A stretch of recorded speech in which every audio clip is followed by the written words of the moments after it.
You're doing it right now with your voice. Are you rolling? Yeah. Sweet. All right, so I'm here today to talk to you about belts. We're going to talk about how to wear a belt, what size belt is the best belt for you, and why you should wear a belt. So, William was nice enough to buy 2 brand new Rogue fitness belts for the gym. Exhibit A, Exhibit B. I believe one of them is a medium and one of them is a small. So I'm going to show you what it looks like when you wear a belt that's too big. So Zach, put that belt on real quick. So he's going to put it around his low back and you put it on backwards. That's okay. You always want the Rogue to be facing up, left to right on your back. There you go.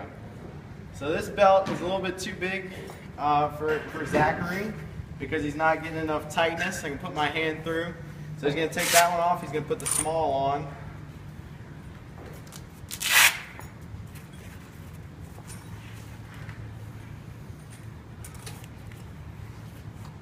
Sweet.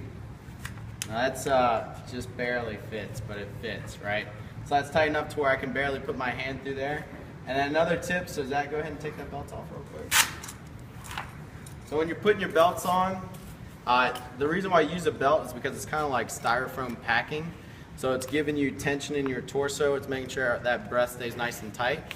So whenever you go to put one on, you want to make sure you're sucked in as tight as you possibly can be.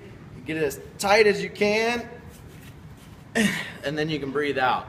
So that way it gives you an easier job of putting tension on that belt. If you, I don't know if it's going to be able to pick up on the video, but what you want to do is take a deep breath, and you're actually going to push your abdomen out against that belt. So it's going to keep your torso nice and stable when you do a press, when you do any kind of pull, or when you do any kind of squat. So belts are good for everything. The only thing that, I wouldn't wear them for would be a snatch, and that's just because it gets in the way of the pull. But you can wear them for cleans, jerks, bench press, shoulder press, back squat, deadlift, and I would recommend wearing one, especially when you're doing maximum effort lifts, because it keeps your low back nice and tight, and that's what can easily get injured if you're not breathing right.